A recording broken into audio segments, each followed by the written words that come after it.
Hello दोस्तों, नमस्कार। आप सभी का हर्षित टेक्नो क्लासेज में आप सभी का स्वागत है। जैसा कि आप लोग जानते हैं कि पिछले वीडियो में हम लोगों ने क्वेश्चन नंबर 4 का class 8 maths chapter 1 rational number start कर चुके हैं, जिसमें हम लोगों ने 4 पार्ट जो है कंप्लीट कर लिया है। अब आज इस वीडियो में हम लोग उसी चैप्टर को आगे बढ़ाते हुए क्वेश्चन नंबर 5 से सॉल्व करना स्टार्ट करते हैं। तो चलिए बिना टाइम वेस्ट किए हम अपने वीडियो को शुरू करते हैं। तो यहाँ फिफ्थ क्वेश्चन है, जो हमारा 5वां क्वेश्चन है। यहाँ पे फाइंड, यहाँ पे हमें वैल्यू प्राप्त करना है इसकी। यहाँ पे कुछ जो है इक्वेशंस दिए गए हैं, कुछ जो है यहाँ पे वैल्यू दी गई है। इसको सॉल्व करके हमें जो है इसकी वैल्यू फाइंड करना है। तो यहाँ पे हमारा पहला क्वेश्चन दिया गया है 3/4 प्लस -5/6 प्लस 7/8। तो इसको हमें सॉल्व करके इसका आंसर लाना है। तो चलिए हम इसको सॉल्व करना स्टार्ट करते हैं। तो यहाँ पे पहले ब्रैकेट में है 3/4 प्लस -5/6। तो पिछले वीडियो में हमने बताया था कि जब प्लस माइनस एक साथ होते हैं तो जो है प्लस माइनस का जब मल्टीप्लिकेशन होता है तो माइनस हो जाता है। तो यहाँ पे जो है ये हो जाएगा 3/4, ये प्लस माइनस एक साथ है तो यहाँ माइनस हो जाएगा। 5/6, ये बाहर जो है 7/8 अभी है। तो अब हमें क्या सॉल्व करना है, 3/4 -5/6। अब हम जो है इसको सॉल्व कर लेंगे। इसके बाद जो है फिर इसमें 7/8 को ऐड कर लेंगे। तो फ्रैक्शन को सॉल्व करने के लिए इस दोनों का डेनोमिनेटर जो है सेम नहीं है यहाँ पे, तो हम एलसीएम लेकर पहले इनका डेनोमिनेटर या हर जो है इसके हर को जो है हम बराबर कर लेते हैं। तो यहाँ पे पहले 4 और 6 का पहले हम एलसीएम ले लेते हैं। तो यहाँ से 2 से डिवाइड करेंगे, 2 2 जा 2 3 जा 2 1 जा 2 3 जा, डायरेक्ट सबको मल्टीप्लाई कर लेते हैं। 2 2 जा 4 4 3 जा 12। इसका एलसीएम कितना आ जाएगा, 12 आ जाएगा। तो यहाँ पे हम इसका एलसीएम 12 लिख लेते हैं। और पिछले वीडियो में हम लोगों ने इस तरह के प्रश्न सॉल्व करने सीखे थे कि फ्रैक्शन को किस तरह से हम लोग सॉल्व करते हैं। तो फ्रैक्शन को सॉल्व करने के लिए सबसे पहले जो इसका हर होता है, डेनोमीटर जो होता है, इससे जो हमारा एलसीएम आया है इसमें जो है डिवाइड करते हैं। तो 4 से 12 में डिवाइड करेंगे 3, और जो है अंश को इसमें मल्टीप्लाई कर देते हैं इंटू 3।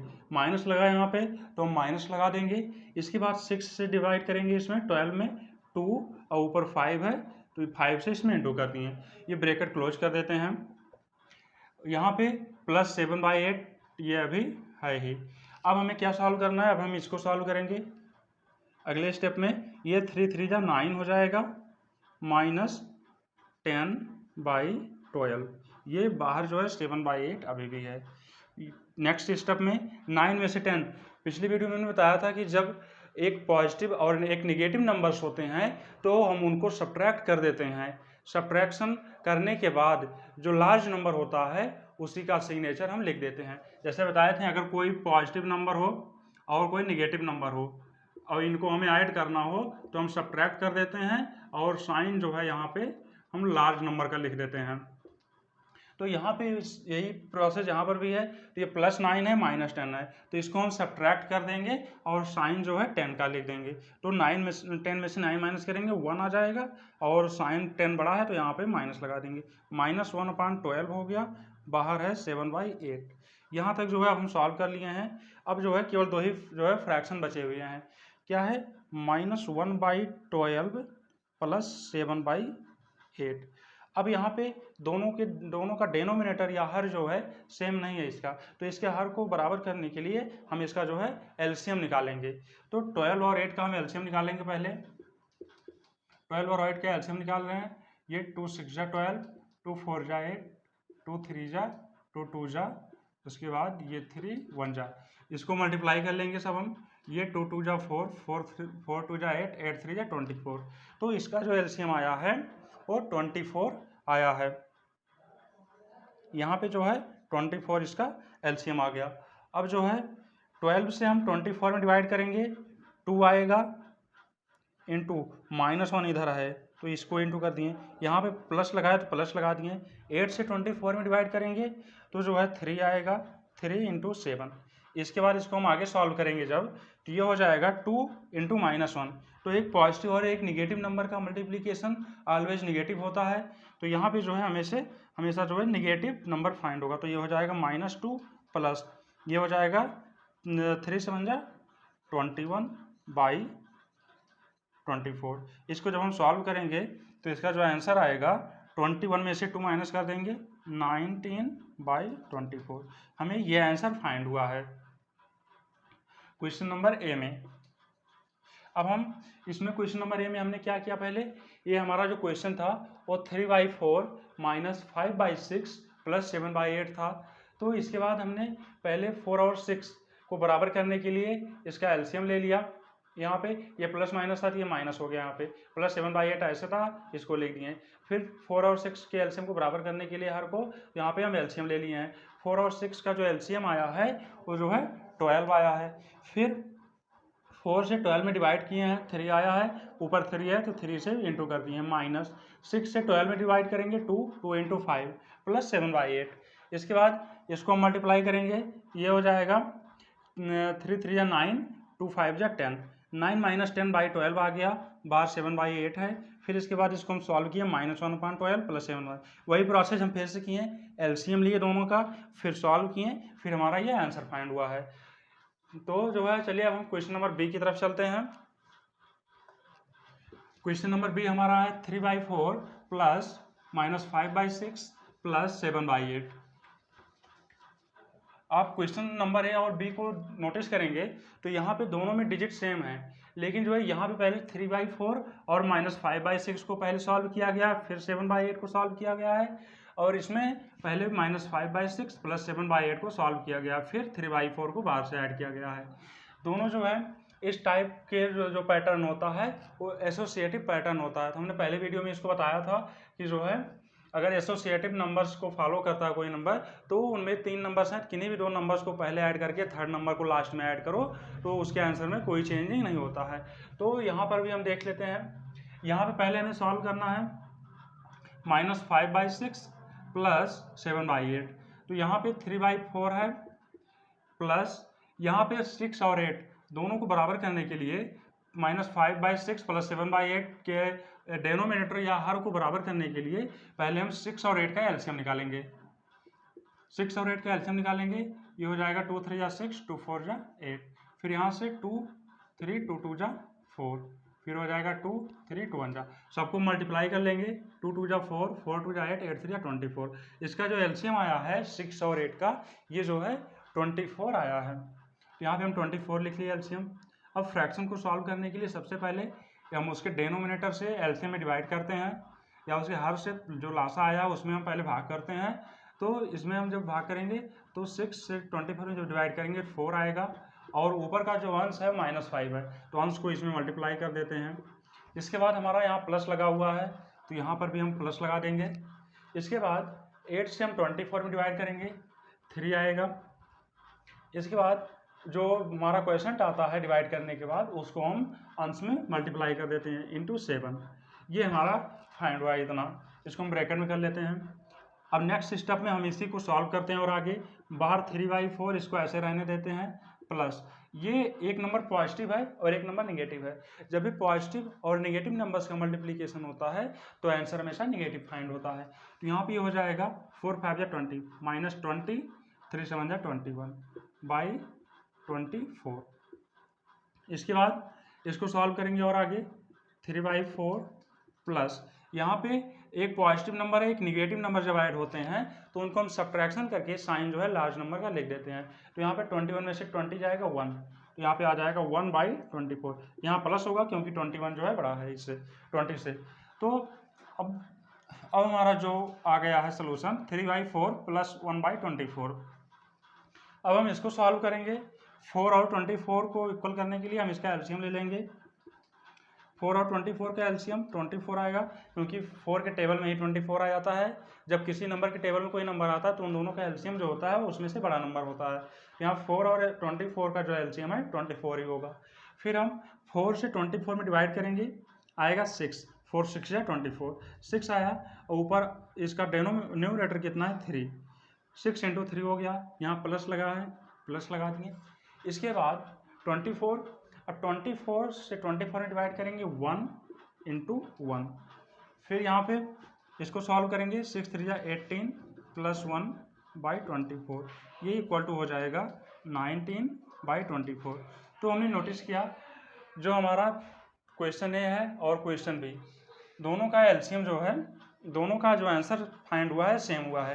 तो यहाँ पे पूछ रहा है इस answer A and answer B is same, तो यहाँ पे हम कह सकते हैं एस, क्योंकि जो क्वेश्चन नंबर ए का जो आंसर आया है और क्वेश्चन नंबर बी का जो आंसर फाइंड हुआ है दोनों का आंसर सेम है, तो यहाँ पे इसका आंसर एस हो जाएगा। तो यहाँ पे हमारा क्वेश्चन नंबर 5 जो है एंड होता है। अब उसके बाद हम क्वेश्चन नंबर 6 की तरफ चलते हैं। तो हमारा 6th क्वेश्चन है, verify each of the following for x equal to -2/7, y equal to 3/5, z equal to 4/9। तो यहाँ पे हमें सिद्ध करना है x, y और z के जो मान दिए गए हैं उसके लिए हमें सिद्ध करना है कि x into y x into y into z equal to x into y into Z.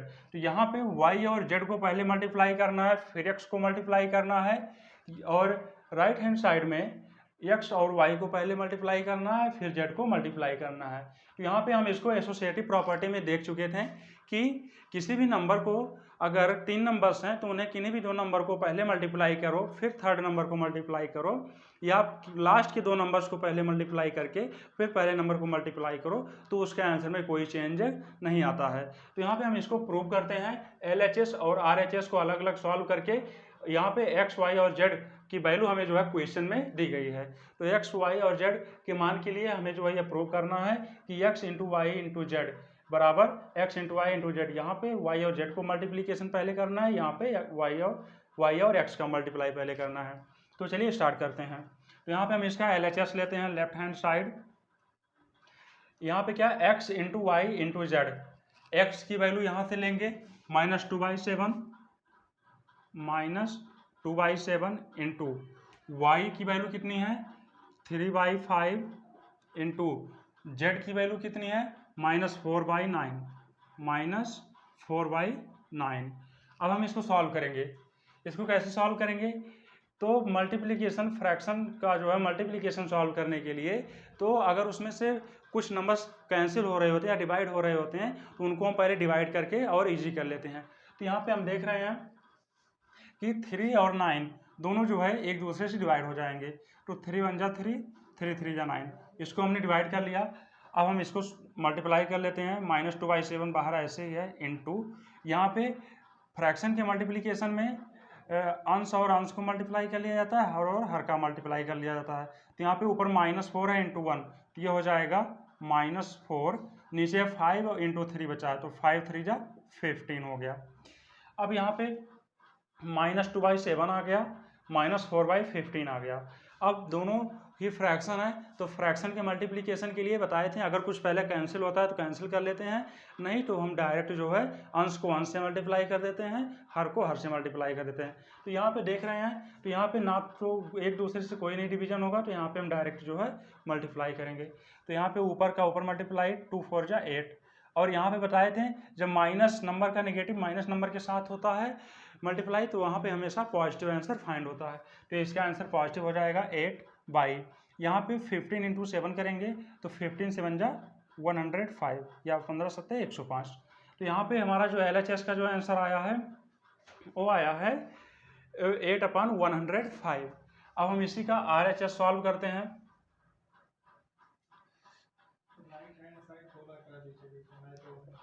RHS या राइट हैंड साइड, RHS जो है जब हम सॉल्व करेंगे इसको, RHS में क्या है x into y into z.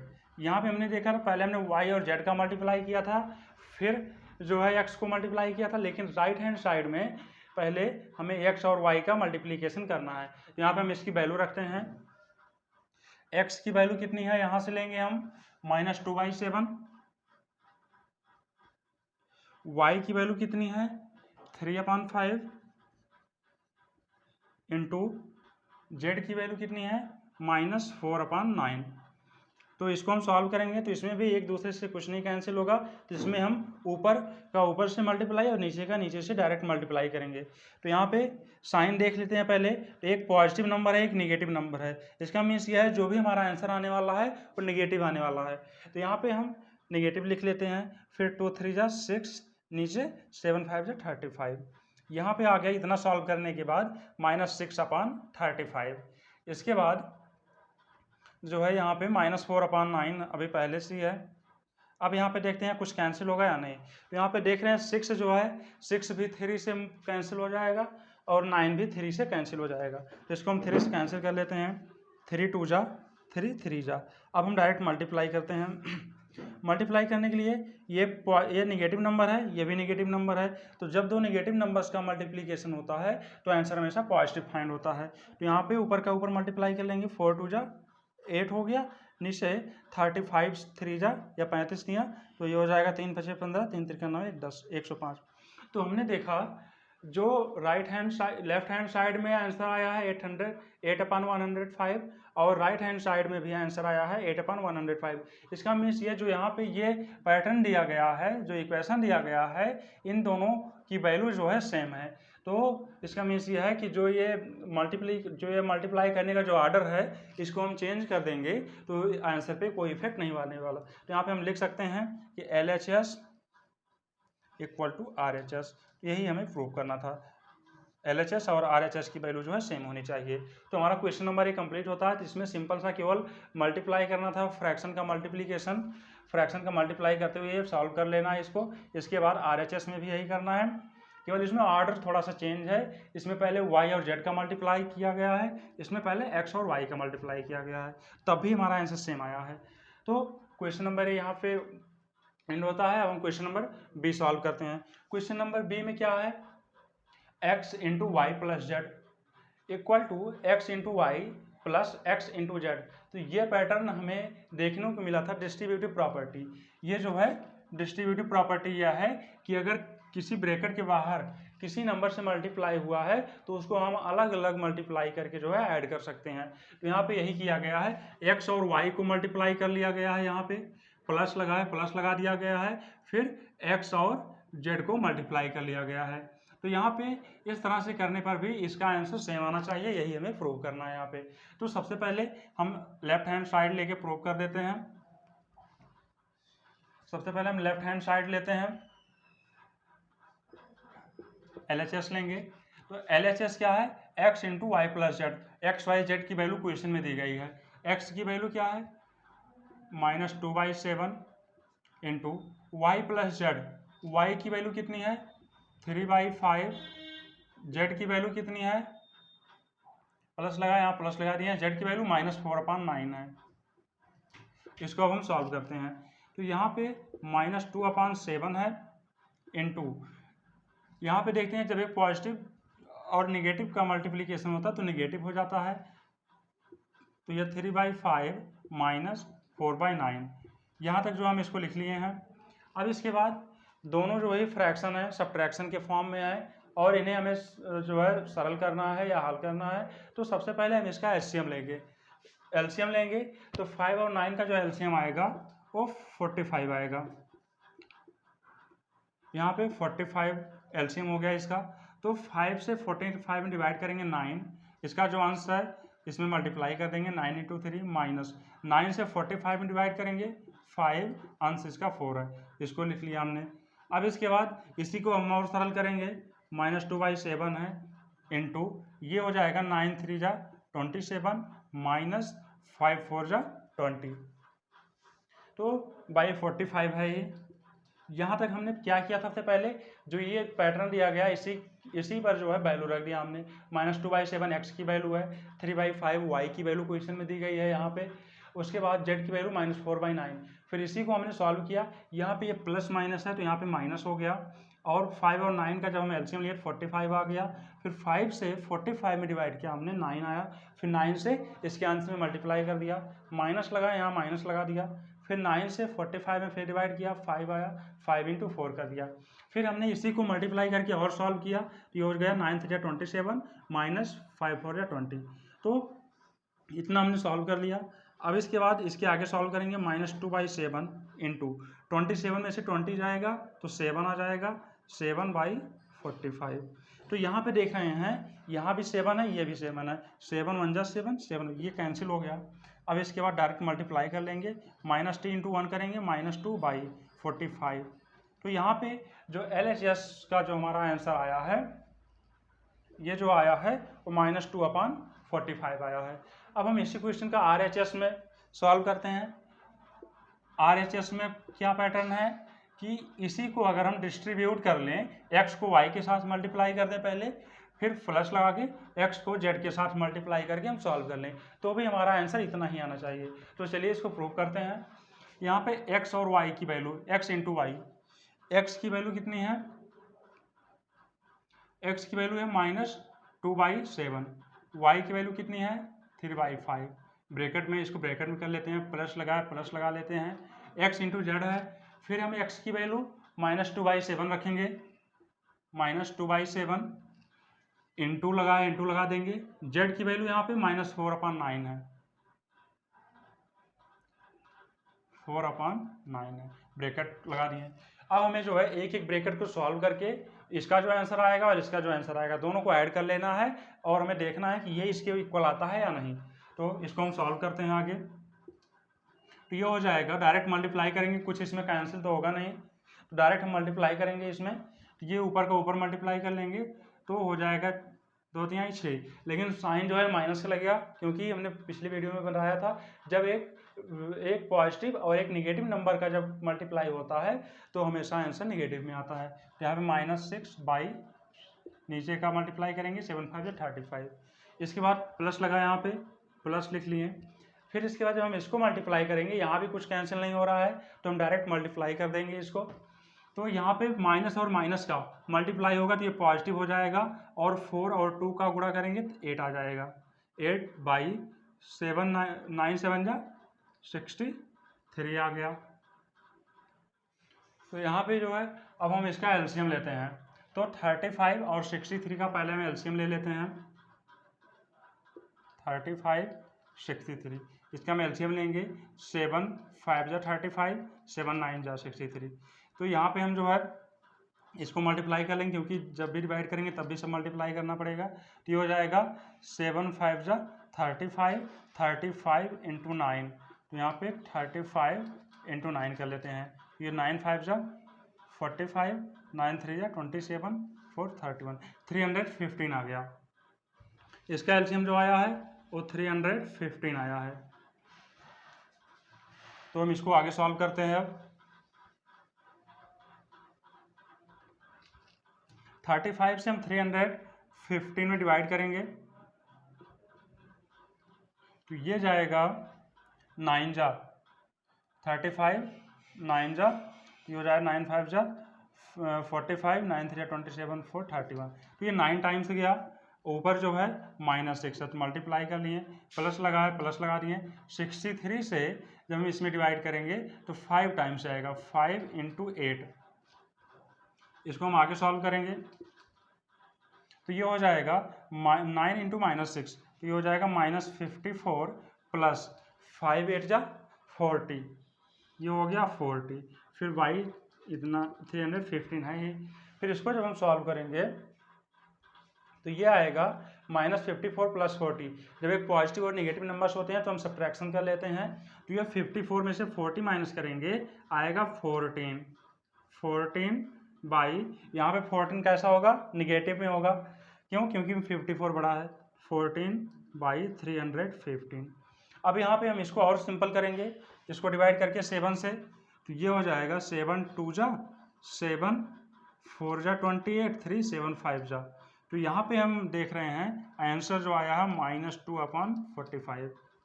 तो यहाँ पे जो है हमने देखा x इंटू वाई है प्लस x इंटू जेड है, इसी पैटर्न पे हमने वैल्यू रख दिया पहले, फिर इन दोनों को मल्टीप्लाई करके और इन दोनों को मल्टीप्लाई करके आंसर लाया, फिर दोनों का एलसीएम लिया, एलसीएम लेने के बाद हमने इस फ्रैक्शन को सॉल्व किया और हमारा जो लास्ट में आंसर फाइंड हुआ -2/45।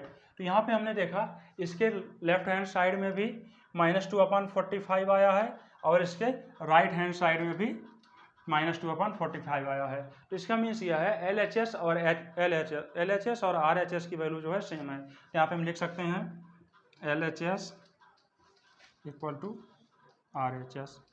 क्योंकि दोनों की जो आंसर आया, दोनों में जो आंसर आया वो सेम आया है। तो हमारा क्वेश्चन नंबर बी, ये जो है क्वेश्चन नंबर बी का सोल्यूशन ये भी प्रूव हुआ। अब हम चलते हैं क्वेश्चन नंबर सी की तरफ। तो यहाँ पे हमारा क्वेश्चन नंबर 6 में क्वेश्चन नंबर ए और बी हमने जो है कंप्लीट कर लिया है। अब हमारा क्वेश्चन नंबर 6 का जो क्वेश्चन नंबर सी है, अब इसमें है x plus y into z equal to x into z plus y into z. तो जैसे हमने अभी क्वेश्चन नंबर बी में प्रूव किया था, तो उसी तरीके से हमें क्वेश्चन नंबर सी में भी प्रूव करना है। वैल्यू रख के LHS की वैल्यू फाइंड कर लेनी है, फिर इसी पैटर्न पे वैल्यू रख के हमें RHS की वैल्यू फाइंड कर लेना है। अगर दोनों की वैल्यू सेम आ जाती है तो लिख देना है LHS इक्वल टू RHS, और हमें जो है दोनों की वैल्यू सेम लानी है, क्योंकि जो है दोनों को इक्वल प्रूव करना है। तो यहाँ पे जो है आप LHS लेंगे पहले, उसके बाद फिर इसमें x, y और z की जो वैल्यू दी गई है उसको रख के सॉल्व करेंगे। उसके बाद आप RHS लेंगे, फिर इसमें x, y और z की वैल्यू रख के सॉल्व करेंगे, वो आपका दोनों आंसर सेम आएगा। उसके बाद आप लोग लिख देंगे LHS इक्वल टू RHS। तो अभी हमने 2 क्वेश्चन बताए, तो आई होप आपको ये आप भी उसको खुद से कर लेंगे। इसी तरह से आपका क्वेश्चन नंबर डी भी है, ये जो है x into y minus z equal to x into y minus x into z है। तो जैसे हमने अभी क्वेश्चन नंबर बी किया, सेम प्रोसेस सेम पैटर्न पे ये दोनों क्वेश्चन सॉल्व होने हैं। तो आई होप मुझे इसको दोबारा सॉल्व नहीं करना चाहिए। हम अपने नेक्स्ट क्वेश्चन की तरफ मूव करते हैं। तो यहाँ पे हमारा जो क्वेश्चन नंबर 7 है, for x equal to -3/7 verify each of the following.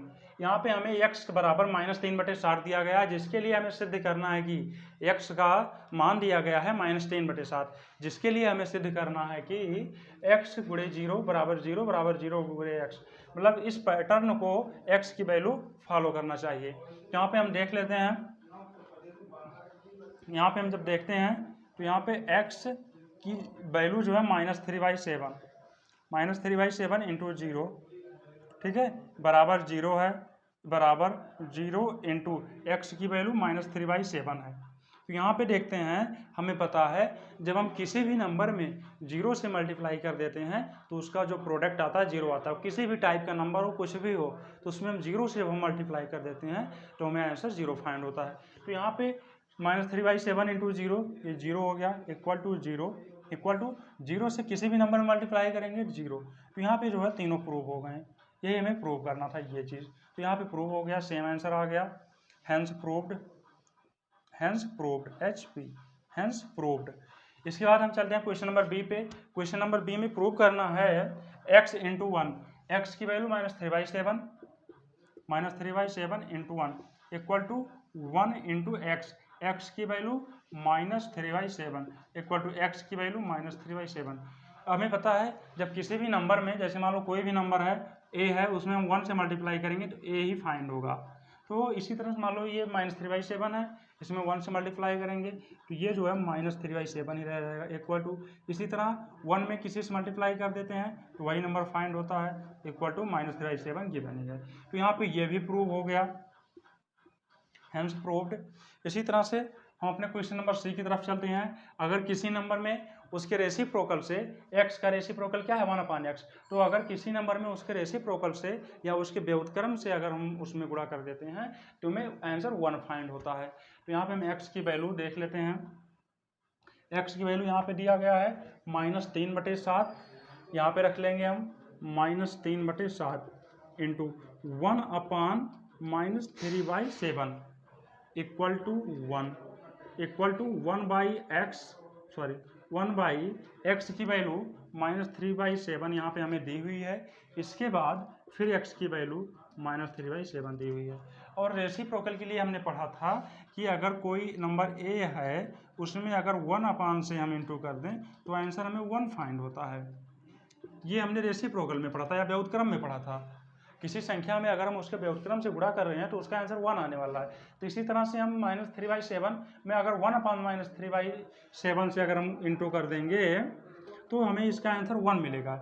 इसको सॉल्व करेंगे तो ये इससे कैंसिल हो जाएगा, 1 आ जाएगा, इससे ये कैंसिल आ जाएगा, 1 हो जाएगा, क्योंकि ये दोनों सब रेसिप्रोकल से मल्टीप्लिकेशन हुआ है। यहाँ पे 1 आ गया, 1 है, 1 है, तो ये भी जो है प्रूव हो गया।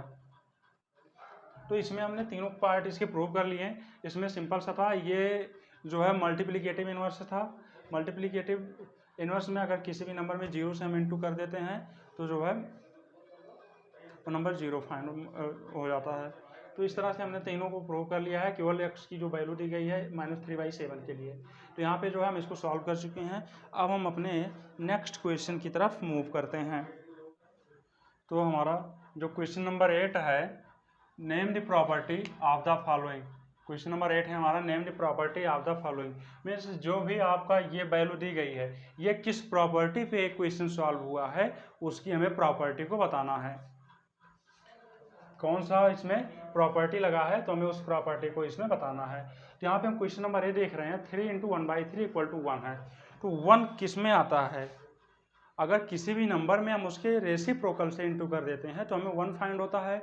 और जो रेसिप्रोकल होता है नंबर, किसी नंबर का रेसिप्रोकल नंबर क्या कहलाता है? Multiplicative inverse. तो यहाँ पे इसमें कौन सा प्रॉपर्टी लगा है? Multiplicative inverse. मल्टीप्लिकेटिव इनवर्स या फिर गुणन प्रतिलोम।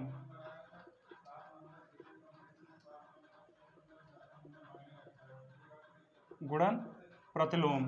तो यहाँ पे जो है, जैसे मान लो हमने बताया था मल्टीप्लिकेटिव इनवर्स में कोई ए है तो उसका रेसिप्रोकल 1/a होता है, और जब इसको सॉल्व करते हैं तो 1 आता है। तो इसी पैटर्न पे तो ये क्वेश्चन लगा है, तो इसमें कौन सी प्रॉपर्टी होगी? Multiplicative inverse.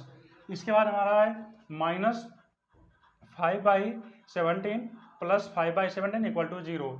इसमें है अगर किसी भी नंबर में उसके जस्ट अपोजिट नंबर को हम ऐड कर देते हैं तो हमें आंसर 0 फाइंड होता है। जैसे मान लो यहाँ पे हमने बताया था कोई नंबर ए है, अगर उसमें हम -a को ऐड कर दें तो हमें 0। तो और ये जो -a है, ये जो है एडिटिव इनवर्स कहलाता है। एडिटिव इनवर्स या योज्य प्रतिलोम होता है। तो यहाँ पे हम देख रहे हैं -5/17 है, इसी का जस्ट अपोजिट +5/17 है, = 0 आया है। तो हम देख रहे हैं -5/17 + 5/17, ये भी इसी पैटर्न पर है। तो यहाँ पर इसमें कौन सा पैटर्न होगा? Additive inverse. एडिटिव इनवर्स, योज्य प्रतिलोम।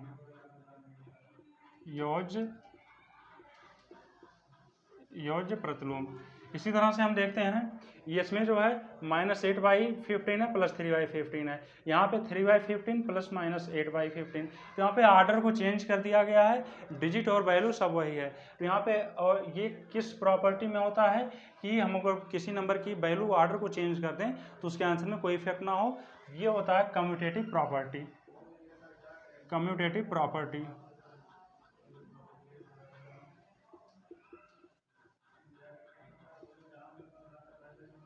कम्यूटेटिव प्रॉपर्टी या क्रम विनिमय नियम।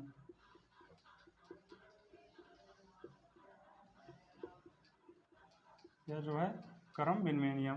अगर मान लो इसमें कोई a + b 2 नंबर हैं, इनको हम b + a भी कर सकते हैं।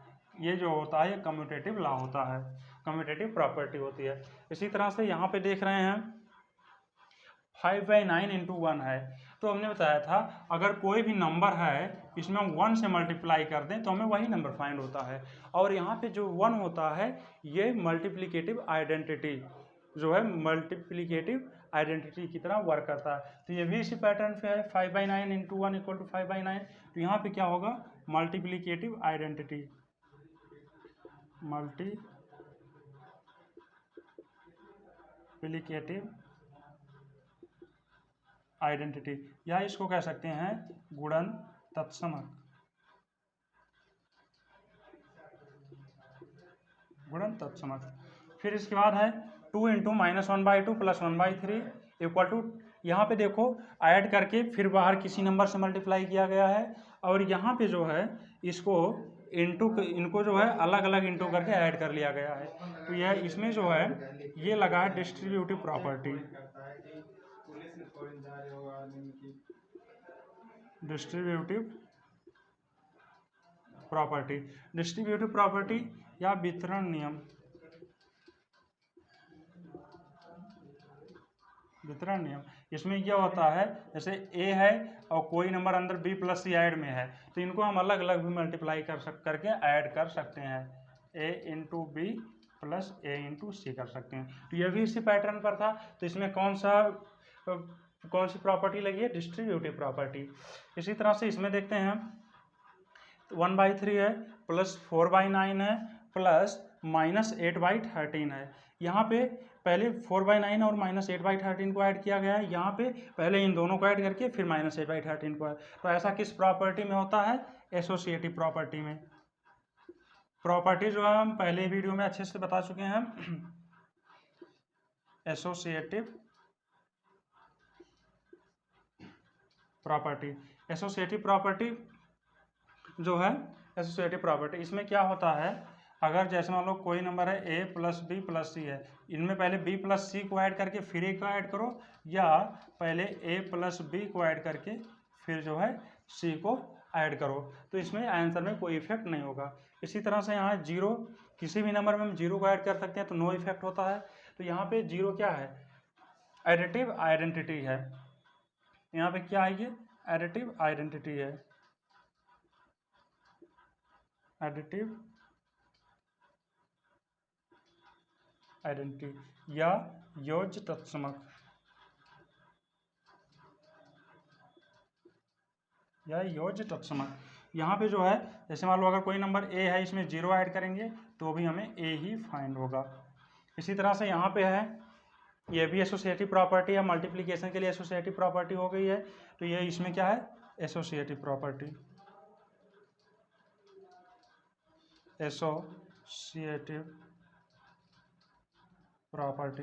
जैसे इसमें यह है, कोई नंबर a, b, c हैं 3 नंबर, तो इनमें पहले b और c को मल्टीप्लाई करके फिर a को मल्टीप्लाई करो, या a और b को मल्टीप्लाई करके फिर c को मल्टीप्लाई करो, तो इनमें कोई इफेक्ट नहीं होगा। तो इसमें केवल प्रॉपर्टी बतानी थी, इन क्वेश्चंस में कौन सी प्रॉपर्टी इसमें लगी है, तो हमने ये प्रॉपर्टी सभी बता दी। प्रॉपर्टीज़ के बारे में हम जो है पहले ही वीडियो में अच्छे से बता चुके हैं। तो इसी क्वेश्चन के साथ हम आज का वीडियो एंड करते हैं। अगर आप लोगों ने अभी तक मेरे चैनल को सब्सक्राइब नहीं किया है तो चैनल को सब्सक्राइब कर लें, जिससे चैनल को सब्सक्राइब करके बेल आइकन ऑन कर लें, जिससे लेटेस्ट वीडियो का नोटिफिकेशन आप तक पहुंचता रहे। तो मिलेंगे नेक्स्ट वीडियो में, तब तक के लिए जय हिंद, धन्यवाद।